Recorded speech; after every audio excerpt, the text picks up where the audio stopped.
Welcome to rank classes. ये हमारा rank classes का यूट्यूब चैनल है, rank classes Shashi sir. Okay, तो मैंने यहाँ पे आपको एक क्वेश्चन यहाँ पे दिया हुआ है। That means we are solving the 12th standard, जो 12वीं का है, चैप्टर है डिसोल्यूशन। तो किस तरह से डिसोल्यूशन सॉल्व करते हैं वो मैं यहाँ पे आपको बता रहा हूँ कि डिसोल्यूशन कैसे सॉल्व किया जाएगा। It's a very easy and simple topic है। तो डिसोल्यूशंस के मैंने यहाँ पे जनरल एंट्रीज पहले से प्रेजेंट करके रखा है, सिर्फ आपको बता रहा हूँ कि क्या और कैसे स्टार्ट होता है। ओके, तो डिसोल्यूशन 12th स्टैंडर्ड का चैप्टर है। आपके पास क्वेश्चंस में अवेलेबल होगा डिसोल्यूशंस के लिए एक बैलेंस शीट होगी और कुछ एडजस्टमेंट दिए रहेंगे। ओके, पॉइंट्स दिए रहेंगे। तो डिसोल्यूशन वेरी सिंपल है, आप इतना ज़्यादातर प्रॉब्लम को हार्ड करके ऐसे माइंड में सेट मत कीजिएगा। बहुत इजी क्वेश्चन है। ये बैलेंस शीट है उस क्वेश्चन का। सपोज बैलेंस शीट इस तरह से और यहाँ पे कुछ पॉइंट्स दिए गए, ओके, जो एडजस्टमेंट टाइप में है। और उसके लेजर अकाउंट क्या बनाना है? लेजर अकाउंट है आपके लिए realisation account, partners capital account और कैश बैंक। ओके, इस तरह से हमें लेजर में बनाना है। बट पहला तो मैं आपको लिए जर्नल बता रहा हूँ कि जर्नल कैसे करना है, फिर बाद में लेजर की तरफ हम लोग नेक्स्ट वीडियो में लेजर में जाएंगे। तो देखिए यहाँ पे लायबिलिटीज डिसोल्यूशंस का मतलब ये है कि पार्टनरशिप क्या करना चाहते हैं, अपने बिजनेस को बंद करना चाहते हैं, क्लोज करना चाहते हैं। तो क्लोज करने के रीजन बहुत सारे हैं। या तो उसका वेंचर बिजनेस खत्म हो गया रहेगा तो पार्टनर्स अपने बिजनेस को क्लोज करना चाहते हैं, या डिस्प्यूट्स या कुछ भी मर गया, कोई पार्टनर डेथ हो गया तो फिर बिजनेस बंद करना है, या अदर कोई रीजंस की वजह से, डिस्प्यूट्स होने की वजह से प्रॉब्लम है कि बिजनेस को सेटअप करना है, क्लोज करना है। तो क्लोज करना रहेगा तो जो भी पुराना प्रॉफिट होगा हमारे पास वो क्या करेंगे, all the partners will be divided अपने उनके रेशियो में। अगर रेशियो नहीं दिया गया है तो इक्वल डिवीजन में डिस्ट्रीब्यूट हो जाएगा। ओके, तो रेशियो नहीं दिया है तो इक्वल में जाएगा, और रेशियो दिया है तो रेशियो हिसाब से डिवाइड किया जाएगा।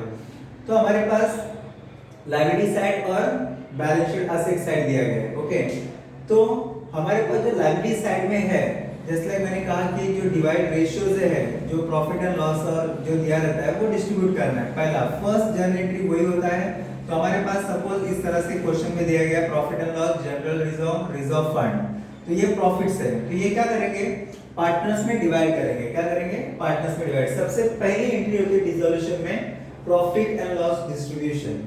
तो ये दिया है profit and loss account debit to partners capital account. Okay, ये profit the partners capital account, mister capital A और बी, और हमारे पास रेशियो में डिवाइड दिया तो रेशियो में, रेशियो नहीं दिया रहेगा तो इक्वल में डिवाइड करना है।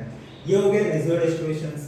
तो रिजर्व कहां पे मिलेगा आपको, लायबिलिटी साइड में। ध्यान देना, रिजर्व कहां पे रहती है, जो भी प्रॉफिट एंड लॉसेस कहां पे रहता है, लायबिलिटी साइड में होगा। तो हमारे पास profit and loss, general reserve, reserve fund, ये तीनों में से कोई एक होगा या एक ही रहेगा ज्यादातर, तो आपको उसको क्या करना है, डिवाइड करना है। क्लियर हो गया, ये हो गया डिवीजन। अगर सपोज क्वेश्चन में लॉस है, मतलब बैलेंस शीट के अंदर आपके इधर प्रॉफिट एंड लॉस असेट में दिखा रहा है, तो इसका मतलब ये लॉस है। क्या है ये, लॉस। तो बिजनेस में प्रॉफिट होगा तो भी पार्टनर्स डिवाइड करेंगे, लॉस होगा तो भी पार्टनर्स को डिवाइड करना है। तो मैंने वो भी डिवीजन करके यहाँ पे रख दिया है। तो उसका रिवर्स एंट्री है, प्रॉफिट का रिवर्स एंट्री करना है, वेरी सिंपल है। देखो, partners capital account debit to profit and loss. But दोनों एग्जाम में आने वाले नहीं है ना, दोनों एक ही साथ, ना प्रॉफिट ना लॉस, ऐसे दोनों होता नहीं। या तो प्रॉफिट होगा बिजनेस को या तो लॉस होगा। तो अगर प्रॉफिट है तो पहली एंट्री पास करनी है, लॉस है तो दूसरा एंट्री पास करना है। ओके, वेरी सिंपल है। देखो यहाँ पे मैंने प्रॉफिट की एंट्री फिर से बता रहा हूँ, प्रॉफिट लायबिलिटी साइड में होती है और पहला एंट्री डिसोल्यूशन पे स्टार्ट होता है प्रॉफिट एंड लॉस से। कहां से होगा, प्रॉफिट एंड लॉस से। तो इसलिए profit and loss account debit to partners capital, ये हो गया प्रॉफिट। अगर हमारे पास जनरल रिजर्व दिया है तो general reserve account debit to partners capital. Reserve fund दिया है तो reserve fund account debit to partners capital, ऐसे होगा। अगर लॉस है तो मतलब असेट साइड में दिया गया प्रॉफिट एंड लॉस, तो वो लॉस है, तो इसका रिवर्स उल्टा है। इसका रिवर्स करना है, partners capital account debit to profit and loss. तो ये लॉस, दोनों एक साथ में नहीं आएंगे, दोनों में से एक, याद रखना। ओके, फिर इसके बाद मैंने एक सिंपल सा पॉइंट यहाँ पे बनाया है, फॉल्स पी। फॉल्स की स्पेलिंग आनी चाहिए आपको। फॉल्स पी देखिए, FALSE-P, फॉल्स पी बनाया है। तो ये फॉल्स पी अगर आप करते हो तो पूरा डिसोल्यूशन आपका 100% राइट और करेक्ट आएगा। ओके, अब देखिए मैं क्या बता रहा हूँ कि हमारे पास लायबिलिटीज है, बैलेंस शीट है और कुछ पॉइंट्स दिए गए एडजस्टमेंट के लिए। ओके, तो ये एक है। और हम डिसोल्यूशन करने के लिए कौन सा अकाउंट ओपन करना है? Realisation account, partners capital account, cash bank account. Okay, अगर हमारे पास एक पार्टनर्स लोन होता है तो वो लोन एक अकाउंट स्पेशल बनाना पड़ता है, वो जब हम क्वेश्चंस करेंगे तब मैं आपको बताऊंगा। ओके, तो अभी फर्स्ट है, एफ का मतलब है फिनिश द असेट साइड। ये जो असेट है ना, असेट, ये फिनिश करना है हम लोग को। ओके, तो उसमें से ना प्रॉफिट एंड लॉस नहीं लिया जाएगा। क्या नहीं लिया जाएगा? प्रॉफिट एंड लॉस नहीं लिया जाएगा। और कैश बैंक, क्योंकि ये अकाउंट ओपनिंग है। ओके, लास्ट ईयर के क्लोजिंग में तो हम लोग ये ओपन में क्लियर करते हैं, इसलिए इन दोनों को, ये तो डिस्ट्रीब्यूशन में चला जाएगा और कैश बैंक के अकाउंट में। ये दोनों को छोड़ के जितने भी असेट्स रहेंगे हमारे पास, whatever asset that are finish the asset side, first point है finish the asset side, A यहाँ पे A लिखा है, finish the asset side। Okay, तो assets को ट्रांसफर करना है रियलाइजेशन अकाउंट में। किसमें? रियलाइजेशन। तो यहाँ पे लिखा third entry, realisation account debit to sundry asset. Okay, तो मैंने सन्ड्री असेट में लिखा है मशीनरी, फर्नीचर, डेटा। तो ऐसे मैंने कहा था कि असेट को फिनिश करना है। असेट में से सिर्फ कैश बैलेंस नहीं लेना है, कैश बैंक बैलेंस नहीं लेना है, बाकी जितना भी बचा रहेगा वो सब यहाँ पे लेंगे। तो उसका ट्रांसफर है रियलाइजेशन, किसके अकाउंट में ट्रांसफर करना है असेट्स को? Transfer to realisation account. तो realisation account debit to sundry asset, book value जो वहां पे दिया रहेगा वही यहाँ पे प्रिंट करना है। फिर ये मेरा ए वाला हो गया। फिर उसके बाद आता है एल, मतलब फिनिश द लायबिलिटी साइड। तो मैंने यहाँ पे असेट साइड कंप्लीट कर दिया है, अब मैं have to finish the liability side. अब लायबिलिटी साइड में क्या फिनिश करना है, कौन सी चीज को लेना है? Outsider liabilities. किसको लेना है? आउटसाइडर। जैसे कि कैपिटल है तो ये ओपनिंग हो जाएगा, इसको नहीं लेना है, ओपन चला जाएगा अकाउंट्स में। और रिजर्व जो भी थे वो डिस्ट्रीब्यूशन होने वाला है, तो ये नहीं है। फिर आउटसाइडर बचा कौन? जैसे कि हमारे पास क्रेडिटर है, बिल्स पेबल है, लोन है ना? पार्टनर्स का लोन नहीं है, आउटसाइडर का लोन, बैंक लोन, आउटसाइडर का लोन जो भी रहेगा। तो जैसे कि क्रेडिटर, बिल्स पेबल, लोन, ये हमारे पास आउटसाइडर है और इसको लायबिलिटीज कहते हैं। क्लियर हो गया? थर्ड पार्टीज का। तो इसको ट्रांसफर करना है रियलाइजेशन में। कहां पे? रियलाइजेशन में। जैसे मैंने असेट ट्रांसफर किया है, उसका एक रिवर्स, मैंने सब रिवर्स करके रखा हुआ, उल्टा एक पास किया, उसका दूसरा रिवर्स ही रहेगा। असेट्स का देखो, रियलाइजेशन टू असेट, बराबर है। अब लायबिलिटी का क्या करेंगे? सेम, लायबिलिटी टू रियलाइजेशन, उल्टा। बट लायबिलिटी की जगह पे मैंने creditor, bills payable to realisation. Okay, तो ये हो गया तुम्हारा लायबिलिटी ट्रांसफर हो गया। फिर उसके बाद आया देखो एस। एस मतलब सेल। एस मतलब क्या करना है? Sale, sale of asset. ऐसे ऊपर से जाना है, एस से लेके ए की तरफ आना है। ए मतलब असेट, सेल ऑफ असेट। ये कहां पे दिया जाएगा? अब मैंने तो असेट साइड कंप्लीट कर दिया, लायबिलिटी साइड भी कंप्लीट कर दिया, ये हो गया फिनिश। मतलब यहाँ पे असेट फिनिश, लायबिलिटी फिनिश। अभी एडजस्टमेंट में आ रहे हैं। कहां पे आ रहे हैं हम लोग? एडजस्टमेंट। तो एडजस्टमेंट क्या बोलता है? Sale of asset. Asset sale मतलब रियलाइज करना है। क्या करना है? असेट्स को रियलाइज। रियलाइज का मतलब होता है बेचना। रियलाइज करना मतलब क्या होता है? बेचना है। बेचने के दो तरीके हमारे पास। देखो, जब ये बिजनेस बंद हो रहा है, या तो हम सारे जो असेट्स है हमारे पास वो क्या करेंगे? मार्केट में जाके बेच देंगे। बेचेंगे तो मेरे पास क्या आएगा? कैश। क्या आने वाला है? कैश आएगा। और रियलाइजेशन को प्रॉफिट। तो cash bank account debit to realisation. मैंने मार्केट में जाके असेट बेचा, असेट रियलाइज लिखा है पे, एआर मतलब asset realise. Cash bank account debit to realisation. अगर कुछ बोलता है, पार्टनर बोलता है कि नहीं यार ये मेरे को एसी चाहिए, मैं अपने घर पे लेके आऊंगा एसी, तो ओके टेक ओवर, पार्टनर लेके जा रहा है तो कुछ चेंजेस नहीं करना है, इंटरेस्ट सेम रहेगा। जहां पे कैश बैंक है ना, उसके जगह पे पार्टनर्स कैपिटल। जैसे मैंने यहाँ पे लिखा A's capital account debit to realisation. देखो, पहले मार्केट में सेल हुआ, मार्केट में बेचा कोई भी चीज, रियलाइज किया, cash bank to realisation. Partner लेके जा रहा है, सिंपल, कैश बैंक जाएगा, partners capital account debit to realisation, finish. जैसे ये फर्नीचर लेके गया, बिल्डिंग लेके गया, कुछ भी लेके गया, उससे हमें कुछ मतलब नहीं है, but entry will be same. Okay, तो ये हो गया दो ऑप्शन, सेल करते हो दो चीजें, या तो मार्केट में या तो फिर पार्टनर्स। तो यहाँ पे हमने कर दिया cash bank account debit to realisation, ये मार्केट में रियलाइज हो गया है। और अगर पार्टनर कोई चीज लेके जाता है तो partner A's capital account debit to realisation. Okay, तो जैसे मैंने यहाँ पे बता दिया cash bank account debit to realisation. Okay, जब कैश मार्केट में बेच रहे हैं या अगर कोई पार्टनर लेके आ रहा है तो A's capital account debit to realisation. फिर उसी के बाद असेट्स का हो गया, सेल ऑफ असेट हो गया। Now the pay the liability, क्या करना है? लायबिलिटी मतलब कर्जा पे करना है कंपनी को। तो देखो, असेट्स के बारे में ना क्वेश्चन बोले तो ही करना है, अगर नहीं बोल रहा है तो कुछ करने की जरूरत नहीं है। मगर लायबिलिटी के बारे में जो creditor, bills payable, loan, question silent होता है, माइंड में सेट करना, क्वेश्चन साइलेंट होता है, क्वेश्चन बोलता नहीं है कि इसको पे करना है बोलते हैं, बट वो हमें क्या करना है, क्वेश्चन बोले या ना बोले बट लायबिलिटी पे करनी पड़ती है। लायबिलिटी क्या करना है, हमें पे करना है। तो पे करने की एंट्री अगर हम कैश में पे हो रहा है तो सिंपल है, मैंने कहा था असेट्स की जो एंट्री पास की है उसी को रिवर्स में मार दो, बस सेम है। देखो असेट्स का क्या किया हम लोग ने, कैश बैंक टू रियलाइजेशन मारा था, तो पे करना है ना तो पे करो, रियलाइजेशन टू कैश बैंक उल्टा, लायबिलिटी पे, देखो यहाँ पे लिखा है मैंने एलपी मतलब लायबिलिटी पे कर रहे हैं, realisation account debit to cash bank, ये हो गया कैश में पेड करने हैं हम लोग लायबिलिटी। और लायबिलिटी क्वेश्चन साइलेंट होगा, बोलेगा या ना बोलेगा तो भी हमें पे करना है, तो realisation account debit to cash bank.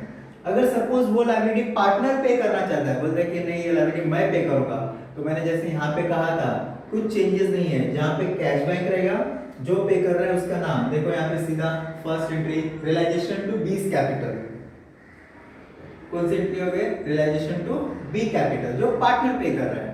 तो मेरे पास फिनिश द असेट साइड हो गया, फिनिश द लायबिलिटी साइड हो गया, सेल ऑफ असेट हो गया, पे द लायबिलिटीज हो गया। अब बचा लास्ट में ई, पे द एक्सपेंसेस मतलब जो डिसॉल्यूशन का खर्चा, जो भी डिसॉल्यूशन के खर्चे होते हैं मतलब बिजनेस बंद करने के लिए जितना भी एक्सपेंसेस लगा हुआ है वो खर्चा आपको पे करना है।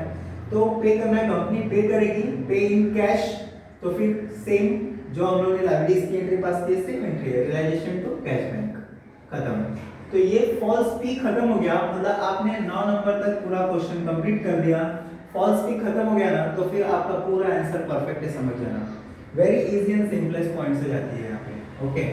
तो मैंने कहा कि फिनिश द असेट साइड, देखो ये असेट्स को ट्रांसफर किया, असेट को ट्रांसफर कर देने के बाद हमारे पास कैश बैक नहीं लेना है और प्रॉफिट एंड लॉस नहीं लेना है, बस ओके। प्रॉफिट एंड लॉस तो पार्टनर्स में डिवाइड हो जाएगा, कैश बैक ओपन में आता है, और बचा जो भी असेट रहेगा ट्रांसफर टू रियलाइजेशन, कहां पे, transfer to realisation, when they are realisation to asset, okay first entry. फिर liability transfer, liability transfer to realisation, फिर लायबिलिटी में आना है, रिजर्व को छोड़ के और कैपिटल को छोड़ के जो बचेगा आउटसाइड है उसको ट्रांसफर, कहां पे, लायबिलिटीज ट्रांसफर टू रियलाइजेशन, तो same liability account debit to, liability account debit to realisation, ये हो गया सेकंड। फिर आपके पास आएगा सेल ऑफ असेट, मतलब असेट बेचना है, क्या करना है हम लोग को, असेट बेचना है। तो असेट बेचने के लिए दो तरीके, या तो मार्केट में बेचेंगे या तो पार्टनर लेके जाएगा। तो अगर मार्केट में बेच रहे हैं तो cash bank to realisation, partner लेके जा रहा है A's capital account debit to realisation, ये हो गया सेल ऑफ असेट्स का। फिर पे द लायबिलिटीज, क्या करना है हम लोग को, पे द लायबिलिटी, एल मतलब लायबिलिटी, ये पी है, पी पे द लायबिलिटीज, लायबिलिटी पे करेंगे। इसके भी दो तरीके, जैसे असेट्स का था मार्केट कंपनी खुद कैश पे कर रही है तो realisation to cash bank, okay. अगर पार्टी पे कर रही है पार्टनर्स तो रियलाइजेशन टू पार्टनर्स कैपिटल, तो सिर्फ कैश बैंक है पार्टनर कैपिटल। फिर लास्ट में बचता है P expenses, E the expenses pay करना है, pay the expenses, same entry realisation to cash bank, ये हो गया पार्टनर्स एक्सपेंसेस पेड। उसके बाद आपको क्या है, ये जो एंट्री है नंबर 10, नंबर 11, नंबर 12, नंबर 13, ये क्लोजिंग की एंट्री है। कौन सी एंट्री है, क्लोजिंग, जो लास्ट में आपको कंपनी को प्रॉफिट हो रहा है या लॉस हो रहा है, और सेटलमेंट, ये जो दो है वो सेटलमेंट की एंट्री है, और ये दो जो है रियलाइजेशन में प्रॉफिट हुआ या लॉस हुआ। तो सपोज प्रॉफिट हुआ तो ये एंट्री है। प्रॉफिट कब होगा, जब क्रेडिट बैलेंस, रियलाइजेशन का क्रेडिट बैलेंस अगर ज्यादा है तो profit, realisation to A's capital and B's capital, ratio में डिवाइड करना है, रेशियो नहीं रहेगा तो इक्वल, ओके। फिर अगर लॉस हुआ मतलब बैलेंसिंग इस साइड आ रहा है, डेबिट ज्यादा है तो इट्स अ लॉस, तो यहाँ पे दिखाई देगा A's capital account debit, B's capital account debit to realisation. याद रखना ये लॉस की है, दोनों होने वाला नहीं है, दोनों में से एक आएगा। प्रॉफिट हुआ, अगर क्रेडिट बैलेंस ज्यादा दिख रही है, क्रेडिट बैलेंस ज्यादा है तो यहाँ पे आएगा बैलेंसिंग, तो ये होगा प्रॉफिट। क्या हो गया, ये प्रॉफिट हो गया, तो प्रॉफिट की entry realisation to partners capital. अगर डेबिट बैलेंस ज्यादा हुआ तो यहाँ पे दिखाएगा balance, that is a loss, क्या दिखाई देगा, लॉस, तो लॉस की entry A's capital account debit, B's capital account debit to realisation, clear. फिर उसको ट्रांसफर करते हैं हम लोग कैपिटल में, कैपिटल में ट्रांसफर करने के बाद कैपिटल बैलेंस निकालना है, क्या निकालना है आपको, कैपिटल बैलेंस। तो कैपिटल बैलेंस में भी देखिए, अगर इस साइड बैलेंस आ रही है मतलब क्रेडिट बैलेंस ज्यादा है, क्रेडिट बैलेंस ज्यादा है तो बैलेंसिंग यहाँ पे आएगा, तो यहाँ पे आएगा तो एंट्री क्या आएगा, partners capital, A is capital account debit, B is capital account debit to cash bank, settlement cash bank में है। फिर अगर डेबिट बैलेंस ज्यादा हो रहा है तो यहाँ पे बैलेंसिंग लिखा देगा, तो cash bank account debit, settlement cash bank account debit, A is capital to B is capital. तो ये जो दोनों में से एक ही एंट्री आने वाली है और ये दोनों में से एक ही एंट्री आने वाली है। इसका मतलब आपका रियलाइजेशन यहाँ तक खत्म हो जाएगा, टोटल डिसोल्यूशन, उसके बाद दो एंट्री एक्स्ट्रा होगी, वो दो एंट्री इन दोनों में से एक और इन दोनों में से एक, टोटल 11 एंट्रीज आती है। ओके, तो वेरी सिंपल था। मैं समझता हूँ कि आपको अगर ये समझा है, मैंने फास्ट बोला थोड़ा सा बिकॉज बड़ा टॉपिक है, आप थोड़ी सी इसको वीडियो को बार बार देखिए और देखने के बाद आपको समझ में आ जाएगा कि थोड़े थोड़े स्पाउस करके थोड़ा सा, क्योंकि बड़ा चैप्टर है, समझाने के लिए बहुत लेंदी टाइम ज़्यादा होता है, इसलिए बच्चे ज़्यादा देख नहीं पाते हैं, तो कंटाला करते, इसलिए मैंने ज़रा फास्ट बोला है। बट आप उसी वीडियो को दोबारा 2-3 बार चेक करेंगे तो आपको समझ में आ जाएगा।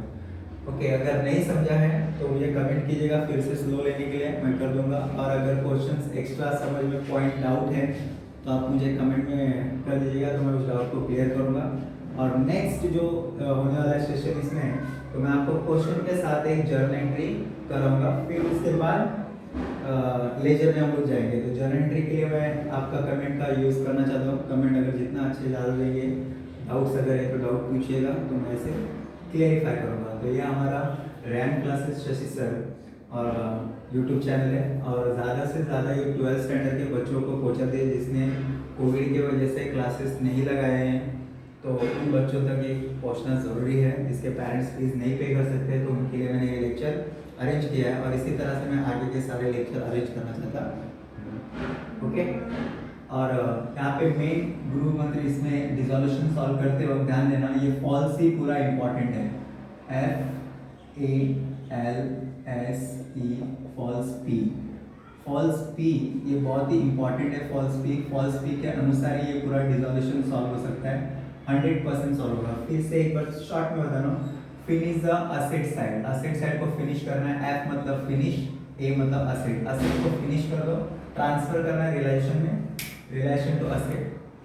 फिर लायबिलिटी को कैपिटल और प्रॉफिट छोड़ के finish the liability side, liability side को outside liability, transfer to realisation, liability to realisation हो गया। फिर ऑब्वियस सेल ऑफ असेट, देखो यहाँ पे सेल ऑफ असेट, असेट को बेचना है दो तरीके से, पहले मार्केट में कैश बैंक टू रियलाइजेशन, फिर पार्टनर लेके आता है पार्टनर्स कैपिटल टू रियलाइजेशन, हो गया सिंपल।